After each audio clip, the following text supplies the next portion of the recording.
العالمين والصلاة والسلام على سيد المرسلين أما بعد فأعوذ بالله من الشيطان الرجيم بسم الله الرحمن الرحيم۔ اللہ تعالیٰ کے فضل و کرم سے ہمارا یہ درس قرآن جاری و ساری ہے۔ انشاءاللہ تعالیٰ العزیز آج ہم سورہ النساء آیت نمبر 35 سے متعلق سننے کی سعادت حاصل کریں گے۔ سابقہ جو آیتیں گزری ہیں ان میں اللہ تعالیٰ نے عورتوں اور مردوں کے حوالے سے تذکرہ کیا، پھر عورتوں کے لیے مردوں کے ساتھ کیسا سلوک ہونا چاہیے، مردوں کے لیے عورتوں کے ساتھ کیسے معاملات ہوں وہ تذکرہ کیا، اور ساتھ یہ بھی ارشاد فرمایا کہ اگر تمہیں یہ خطرہ ہو کہ تمہاری عورتیں نافرمان ہیں تو بھی انہیں سمجھایا جائے، اور پھر اس کے طریقہ کار ارشاد فرمائے کہ کس کس انداز میں سلوک ہو۔ اسی کے ساتھ منسلک پھر اللہ نے فرمایا کہ اگر وہ تمہاری اطاعت اور فرما برداری میں آ جائیں تو پھر انہیں نہ ستایا جائے، پھر انہیں تکلیف نہ دی جائے، اور نہ ہی پھر انہیں شرمندہ کیا جائے۔ اسی کے ساتھ منسلک اگلی آیت ہے، فرمایا کہ وَإِنْ خِفْتُمْ شِقَاقَ بَيْنِهِمَا، اور اگر تمہیں یہ خوف ہو کہ ان دونوں کے درمیان اب جھگڑا بڑھے گا، کم نہیں ہوگا۔ پہلے تو اب تک جو بھی بات تھی وہ یہ تھا کہ مرد کو یہ چاہیے کہ وہ ایسے کرے، عورت کو یہ چاہیے کہ وہ ایسے کرے، تو مرد و عورت کی بات تھی۔ لیکن اب یہاں دوسروں کے حوالے سے تذکرہ ہے، فرمایا کہ جب یہ خطرہ ہو کہ بات اب لمبی ہے، جھگڑا زیادہ ہے، تو پھر فَابْعَثُوا حَكَمًا مِّنْ أَهْلِهِ وَحَكَمًا مِّنْ أَهْلِهَا،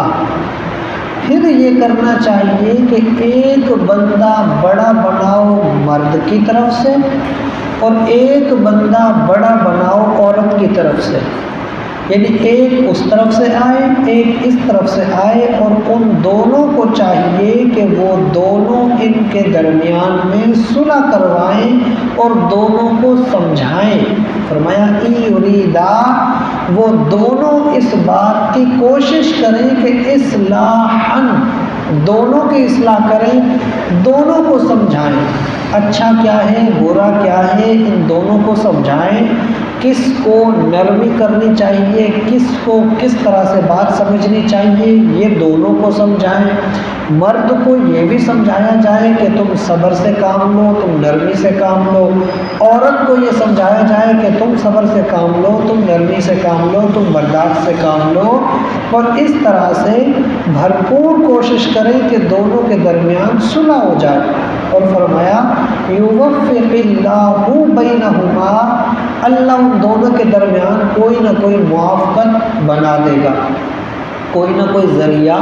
بنا دے گا۔ اور فرمایا ان اللہ کان علیم خبیرا، بے شک اللہ تعالی ہر چیز کا علم رکھنے والا ہے اور وہ خبردار ہے۔ مراد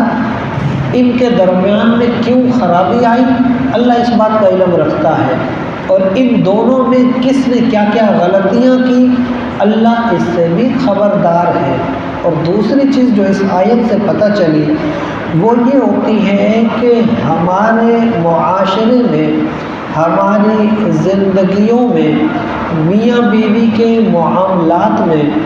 یا مرد و عورت کے معاملات میں بڑوں کا اہم کردار ہوتا ہے۔ بڑوں کی رضامندی، بڑوں کی اطاعت و فرما برداری، بڑوں کی صلاح اور مشورے سے کیے جانے والے کام بابرکت ہوتے ہیں۔ آج کے اس دور میں بہت سارے ایسے معاملات ہوتے ہیں کہ بعض اوقات تو اپنے ماں باپ کی گردن پہ ہی پاؤں رکھ دیا جاتا ہے کہ ہم نے یہاں کرنا ہی کرنا ہے، حالانکہ بڑوں کی رضامندی نہیں ہوتی، اور جہاں بڑوں کی رضامندی نہ ہو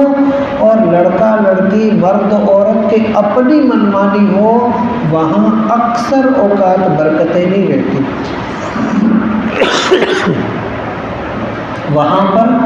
اکثر اوقات مسائل پیدا ہوتے ہیں اور وہ فساد کی طرف جاتے ہیں۔ ایسی زندگیاں یعنی ایسی شادیاں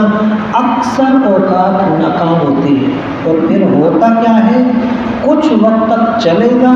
اس کے بعد پھر وہی بڑوں کے سر پہ بیٹھیں گے۔ تو جب پہلے سے ہی یہ ہے کہ بڑوں کی رضامندی ہو، بڑوں کی محبت سے ہو، بڑوں کی اطاعت اور فرما برداری سے کام ہو، بابرکت بھی ہوتے ہیں اور وہ دیر پا چلنے والے بھی ہوتے ہیں، کامیاب زندگی بھی بنتی ہے۔ اور سب سے بڑی بات یہ ہے، جب ہمیں یہ تعلیم دی گئی ہے کہ جیسا کرو گے ویسا بھرو گے، آج اگر ہم اپنے ماں باپ کو مجبور کریں گے اپنی پسند کے لیے، کل کو اپنی اولاد سے بھلائی کی کیا امید رکھیں گے؟ آج یہ جو دور ہے یہ کچھ بہتر ہے، اس سے بہتر دور وہ تھا جو گزر چکا، آنے والا دور اور زیادہ خطرناک ہے۔ اگر ہم اپنے ماں باپ کے ساتھ کوئی غلط قدم اٹھائیں گے، کوئی ناراض کرنے والا، مجبور کرنے والا، ان کو بے عزت کرنے والا کوئی قدم اٹھائیں گے، کل ہماری اولاد اس سے کئی درجے بڑھ کے ہمارے سامنے آئے گی اور ہم کچھ نہیں کر پائیں گے۔ تو یہ چیز رکھنی چاہیے۔ دوسرا، اپنے بچوں کے معاملات میں بھی اپنے بڑوں سے صلاح ضرور رکھیں، بڑوں کو اپنے کاموں اپنے معاملات میں شامل حال رکھیں۔ یہ بڑے ہیں، بعض اوقات نہیں بھی بولیں گے نا کسی کام میں، بڑوں کا خاموش ہو کر پھر بھی ساتھ بیٹھ جانا یہ بھی برکت سے خالی نہیں ہوتا، کیونکہ بڑوں کے بیٹھنے میں بھی حکمت ہے، بڑوں کے نام میں بھی حکمت ہے، اور بڑوں کی گفتگو میں ان کی زندگی کے تجربات ہوتے ہیں، انہوں نے پوری دنیا دیکھی ہوتی ہے، زندگی گزاری ہوتی ہے، اچھا برا کیا ہے انہوں نے اپنی زندگی میں کئی چیزوں کے فیصلے کیے ہوتے ہیں، انہیں تجربہ ہوتا ہے، وہ ایک نظر دیکھ کر ان کی گفتگو کا اثر بھی ہوتا ہے کہ وہ جو کہتے ہیں وہ بات پکی ہو جاتی ہے۔ لیکن ہم اگر اپنی منمانی کریں گے تو یہ زندگی کی خرابی کا باعث ہے۔ تو اس آیت سے ہمیں کیا پتہ چلا؟ جب بھی کوئی مشکلات ہوں، معاملات ہوں، مشکل فیصلے ہوں، اس میں اپنے بڑوں کو اپنے ساتھ رکھیں۔ اسی لیے یہاں کہا بھی گیا کہ جب اس طرح کا معاملہ ہو، بالکل فساد کی طرف ہو، تو فَبْعَثُوا حَكَمًا مِّنْ أَهْلِهِ وَحَكَمًا مِّنْ أَهْلِهَا، چاہیے کہ ادھر سے بھی بڑا بنائیں ادھر سے بھی بڑا بنائیں۔ تو پھر اس کا مطلب وہی ہے نا کہ دونوں طرف سے اپنے بڑوں کو اپنے ساتھ رکھیں۔ اگر بڑے ساتھ ہیں انشاءاللہ اللہ تعالیٰ اسی کی برکت سے زندگیوں میں برکتیں بھرے گا۔ اور اللہ نے فرمایا جب وہ دونوں ہوں گے بڑے، اور پھر بڑوں کا کردار کیا ہے، إِن يُرِيدَا إِصْلَاحًا، ان کا کردار یہ ہو کہ وہ ان میں اصلاح کرے۔ آج ہمارے ہاں بہت سارے ایسے افراد پائے جاتے ہیں جن کا واسطہ نہیں ہوتا، لیکن پھر بھی وہ بات کے بیچ میں آئیں گے، بیچ میں گھسیں گے، اور بس ان کا جو اصل مقصد ہوگا، گفتگو کا انداز ہوگا، وہ فقط وہاں فساد ہوگا۔ مثال کے طور پر ہوتا ہے ایسا، نکاح ہو رہا ہو، نکاح میں لڑکے کے والدین بھی بیٹھے ہیں، لڑکی کے والدین بھی بیٹھے ہیں، بات چل رہی ہے، آپس میں دونوں رضامند ہیں، کوئی شرائط نہیں لکھوا رہے، کوئی بات نہیں چل رہی، لیکن بیچ میں کچھ ایسے آ کے بیٹھ جائیں گے بڑے، یہ چیز لکھوا دیں، لکھوانے سے کچھ نہیں ہوتا، یہ چیز کروا دیں، اس سے کچھ نہیں ہوتا۔ جب وہ اس طرح کی کچھ باتیں آتی ہیں تو وہ رنجشوں کا باعث بنتی ہیں۔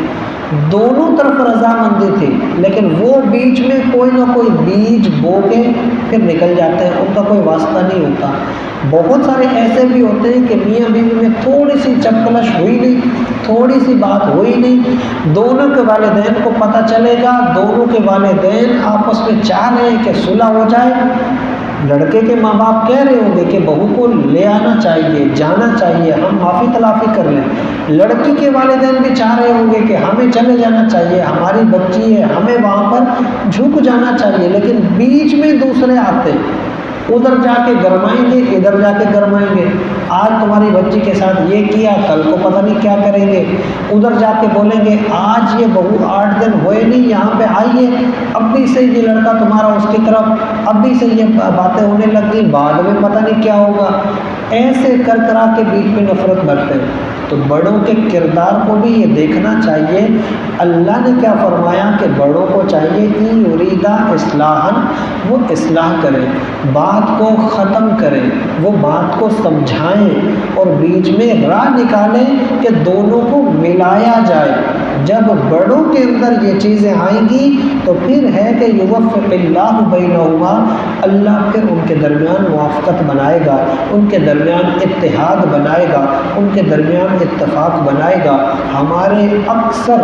گھروں کی بربادی کا راز یہ ہوتا ہے یا تو ہم نے بڑوں کو خود سے دور کر رکھا ہوتا ہے، یا پھر جو بڑے ہوتے ہیں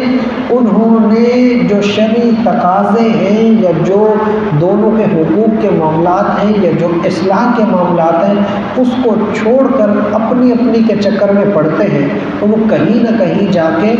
چیز ٹوٹ جاتی ہے اور بے برکتی سے کئی کے کئی خاندان اجڑ جاتے ہیں۔ اس میں سب کو اپنے اپنے کردار پر نظر رکھنی چاہیے اور خیال رکھنا چاہیے۔ اللہ تعالی ہم سب کو صحیح معنوں میں معاملات کو اللہ کے احکامات کے عین مطابق درست انداز میں بجا لانے کی توفیق عطا فرمائے۔ وما علینا الا البلاغ المبین۔